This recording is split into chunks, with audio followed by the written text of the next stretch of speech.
Welcome to the MS&Me Radio Network. The broadcast shows are for informational and entertainment purposes only. They are not designed to provide listeners with specific personal, medical, or counseling advice. Individuals with a medical issue should always consult their healthcare provider. MS&Me is not responsible for content of individual shows. The views expressed by show hosts or the guests are their own. Enjoy the show. Hey y'all, welcome to Straight Up with MS and all its crazy little circles here on MS and Me Radio, brought to you by the MS Global Support Network. Yay! You know, I'm getting better at remembering the right order, and order is super hard for me. That's one of those hidden cognitive issues that I have and that probably many of you have, just getting things in order. My name is Patty Long, and you can find me at MS&It for Life. That's MSENIT, the number 4, LIFE. And I'm on Twitter, and I have a YouTube subscription started. I've got my video camera. But so far, I've only shot videos of my grandchildren, and my daughter would prefer I did not put them up on YouTube. There's just a lot of fear out there, I think, and of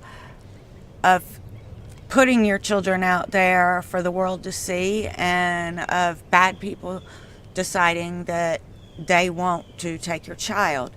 Personally, I think that, all in all, it's probably no more violent today than it was, hundreds and hundreds of years ago, when it was probably even more violent. But, I think now with all the social media and TV being what it is, and the drama being what makes money for the news and all the media outlets, that it's brought to the forefront all the time. So I can certainly respect her wishes and her decision on that. I would never in a million years dream of telling her that she's wrong about this, because I could just as easily be wrong about this. But I remember a long time ago hearing the statistics, and the statistics are that family members are usually responsible for missing kids, and that just a very, very small percentage is actually strangers. But anyways, I don't have anything on YouTube yet, but I hope to very soon. It's getting warmer outside, and I like to do my exercises outside, most of them anyways, and I love listening to these birds. They're so peaceful. I just really like it. But anyways, I thought today I would discuss something that's been, I've been asked this question, okay? And it's a question that I find difficult. And the question is, do I believe in permanent damage? And it is a difficult question, because I tell people all the time, try,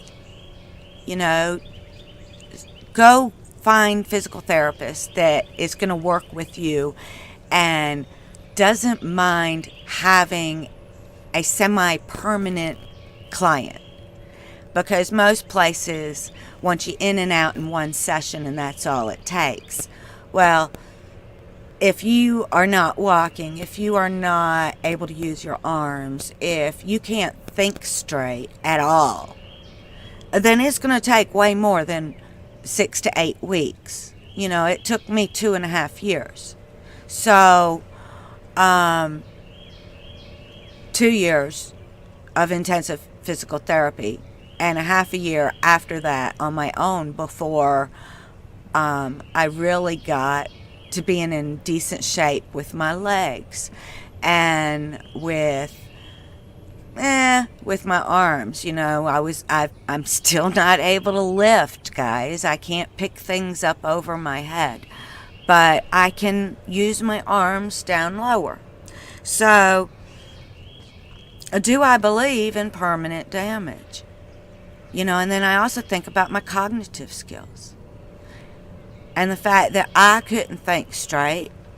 I went in so many circles and so many directions that I couldn't accomplish anything. I couldn't count, and I was a mathematician, and I could not count. I could go to the same restaurant over and over and over.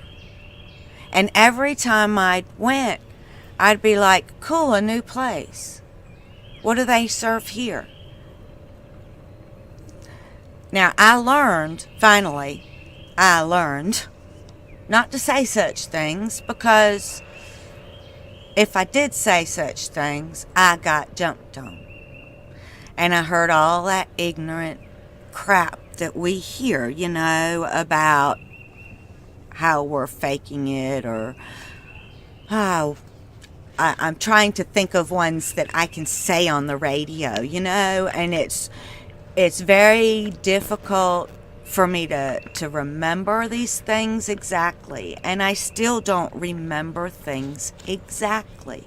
I can't say my exact words from last week. Shoot, I don't remember.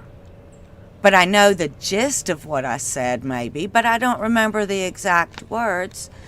And certain things I don't remember even having the conversation about, but what I remember, I remember. And I also have tricks for remembering, and I write a lot of stuff down.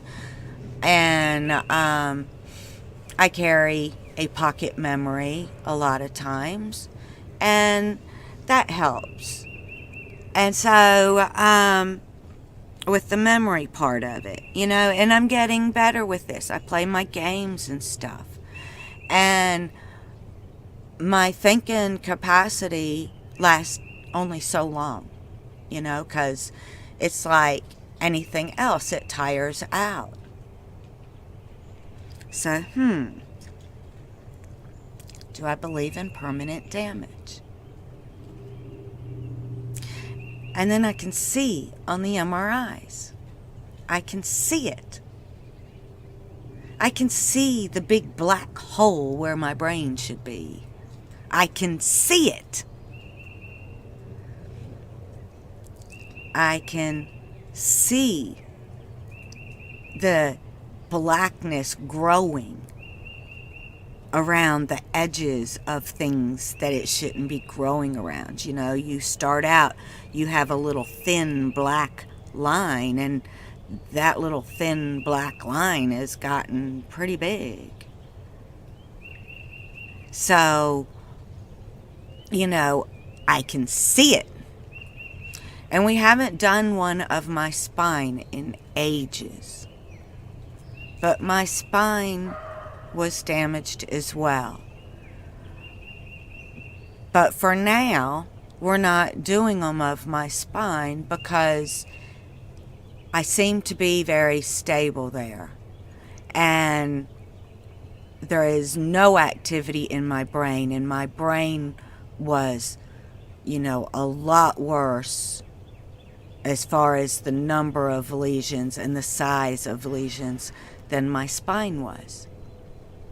So, even though the ones in my spine were in places that, was supposed to cause permanent damage, and that when you looked at this lesion in this place, you could see the permanent damage. So, And there was more than one. My spine wasn't limited to just one lesion. But my brain was nearly all lesions. So, that first MRI, when I was diagnosed, was nearly solid white. It was decorated like a Christmas tree on the White House lawn, all in white. And all you could see was the white lights, because there were so many, and so big, and so bright. From the outside in, no matter what picture you looked at, no matter which slide it was full of white. So do I believe in permanent damage? I could see it. I could see it on the scans. I could tell it because I couldn't think. I couldn't walk. And when I did try and stand up, oh my gosh, the pain. You know, it was so much pain. And if I screamed out loud from the pain, then here came ignorance.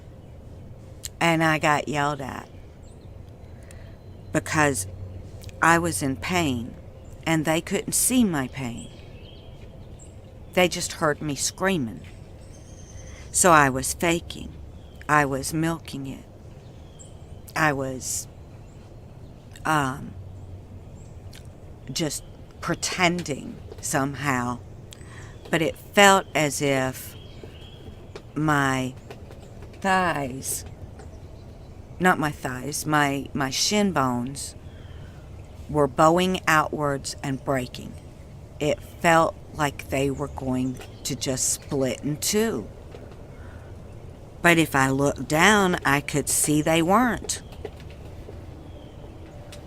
I could see they weren't. But if I looked down, I could see that my right foot was turned way in, and it never used to be. And it hurt. It hurt.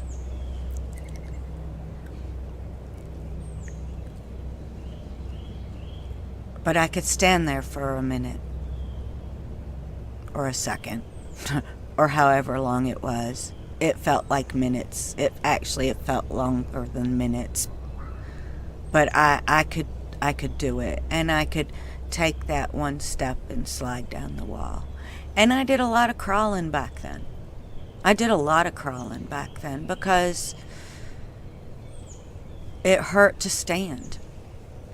And I'd crawl a step and stand up a step. And I knew my legs weren't paralyzed because I could wiggle my toes. And I could force myself to stand, and I could force myself to be upright. And I gotta say, I was very prepared for what happened to me because of the sports that I was in when I was little, starting with diving and then gymnastics. And with both sports, you had to understand the physics of your body, even if you didn't know that that's what it was. You know, when I was 6 years old, I didn't even know the word physics. But the physics of the body and using my body by putting myself in a straight line forced my legs to hold me up. It forced my muscles to work and hold me. And the same with my hands. I dropped things constantly, but if I forced them to work, by putting something little in my hands and constantly trying to squeeze this little thing with my fingers. You know, if I could move one finger, then my arms were not paralyzed. So if I can prove to myself that my arms aren't paralyzed and my legs aren't paralyzed, then do I believe in permanent damage? And I still don't really know how to answer the question. I mean, I guess this is such a personal type of question because it kind of goes both ways. Yes, I do believe in permanent damage because there are still things that I'm not very successful with, you know? Everything hasn't been a win. I'm not 100%. I don't even know that I'm 50%. But I'm at a percentage, a capacity of capableness, ableness, that I'm doing things. I'm going places. I'm having fun, y'all. I still have pain. Oh my gosh, I still have pain. But like I said, I have learned. I have learned because if I complain about it, then I'm going to get yelled at. If I complain about it, I'm this, you know, stupid, crazy, idiot who makes stuff up, who lies constantly, blah, blah, blah, blah, blah, blah, blah. I feel like I'm in a, you know, Peanuts movie and the teacher's talking wah, wah, wah, wah, wah. And, you know, that's kind of all I can hear anymore, because if I listen to the words, then the ignorance will get to me. And if I let the ignorance get to me, then it makes all my little MS boogeymen come out to play. And I certainly don't want that. So I have to listen to it go, wah, wah, wah, wah, wah, wah, wah, wah, wah, wah, wah, wah, wah, wah, wah, wah, you know, instead of listening to the words. And then I can kind of giggle in my head because I'm doing this in my head very loudly. Just like when I scream out in pain now, I scream out very loudly in my head. And very softly actually coming out like, And my son who lives here, my youngest son, if I scream loudly while he's here, he'll listen. And if I scream again, he'll come. But if I scream just once, then he figures I've got it. Because he's usually in bed. You know, he works third shift. So during the daytime, he's usually in bed. But he's accustomed to, you know, me moving wrong or running into something, because I run into corners and cabinets that are left open, or the counters, or I get hung on a door. You know, I get myself hung up on a door handle. Don't ask me how. It's one of the awesome tricks that I have now, is that I can actually get hung up in the door handle. And I don't know. Maybe, you know, I don't even know how I do it, but I'll get tangled in the door handle itself. And so he knows this, and he knows it's real. He knows these things are real. You know, at first, he did not get it. But over time, he does get it. So not all ignorance has to be completely staying that way permanent. And I don't think all of my MS had to stay that way and be permanent. I was told it did. I was told it did. Many times.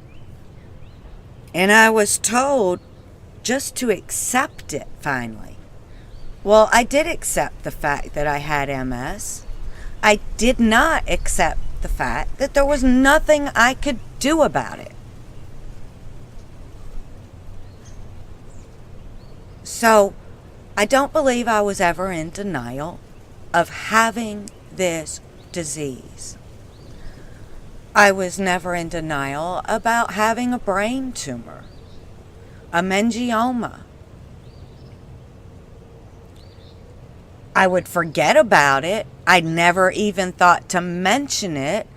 I'd go to the hospital because of an MS attack, which I had all the time, and I kept going to the same hospital because people don't know what MS is here. So you go to the hospital and they're like, well, we got to run some tests. I think we'll do a CAT scan. And I'm like, really? What's a CAT scan going to show you?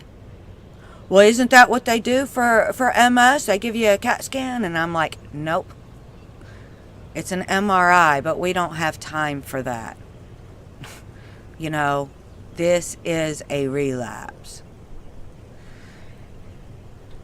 And finally, after making me wait for an MRI a couple of times, they started believing me. They started being able to tell by the tests that they did, you know, the simple neurological, hold your arm out, lift your leg, let me check your reflex kind of testing that they do, and follow my finger and touch your nose. I still can't touch my nose, y'all. That's something I still can't do. I still can't hold my arms out to the side and touch my nose. So, there you go. There's a thing that I cannot do yet. But there's lots of those. But there's lots of things I can do. And those things I can do is what I focus on. And I just don't want MSers who can still wiggle a finger, still wiggle a toe, give up that there's absolutely nothing that they can do. I want us all to have a life.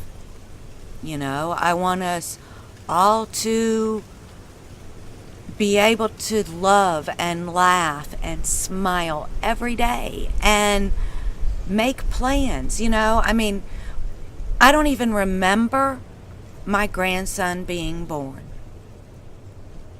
He's 4 now. But I don't remember him being born. I've seen the pictures. I've heard the stories. But I do not remember him being born. I remember being at the hospital because I remember being told I had to ride in a wheelchair. I remember wanting to go in and see my daughter first because there was a room full of people.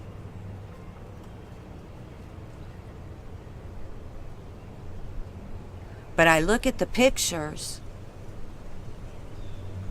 and it's like it's a stranger there. 2 strangers.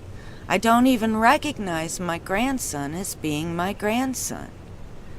And I see pictures later where they have set him in my lap and my arms are folded across him because I couldn't hold him, and somebody would help to hold him up against me. And I can see that by the pictures. But I don't remember it. It's not like it's real. And yet now, There are two of them, a grandson who is 4 and my granddaughter who is 3. And they came and spent the night with me the night before last. And I was able to take care of them. I only had to lift a little bit my little granddaughter once. And that was to get her out of the pack and play where she had slept. And we have to keep her in a pack and play at night because she sleepwalks. And she's likely to be anywhere in the house when you wake up in the morning. So it's just not a good idea to not have her enclosed like that until she stops sleepwalking. My daughter also sleepwalked. I guess it's sleepwalked, but she sleepwalked and she unlocked the front door, went out the front door, around the house, the back door, which was still locked. She tried to get in there, and my husband, who's hearing the doors, thinks there's a robber, so he jumps up and he grabs something and runs up there, and she's gone from the back door that he'd heard rattling, and she comes back around and she comes in the front door, and him with a bat or something in his hands. I mean, that could have been a disaster, and that would have been the most heartbreaking thing. I mean, if we had owned a gun and he picked up a gun and just fired as the door was opening, he would have shot our child. Not meaning to, but I'm very thankful that we didn't have a gun in the house. And that my daughter grew up to be this amazing mom of these 2 amazing kids, and that I am capable of picking her up out of her pack and play one time and setting her on the floor, and from there we're good. From then on we're good. There's no more having to lift her. And I was able to pick her up and hold her, and able to pick her brother up and hold him for just a short little while before they grew too heavy. But they grow fast, so they're too heavy. Oh my gosh, my time is up. And, I still have this issue of being able to keep track of time. But I can do so much, y'all. So do I believe in permanent damage? Yes. Do I believe in permanent damage? No. Where does that leave me on the issue? Gosh, your guess is as good as mine. But for me, permanence wasn't so permanent. And I hope for you that it's not either. I love you guys. Thanks for listening. Thank you, Erica Lyons Richardson, for creating MS&Me. And y'all have a great day. Smile big, smile often, and laugh a lot. Bye.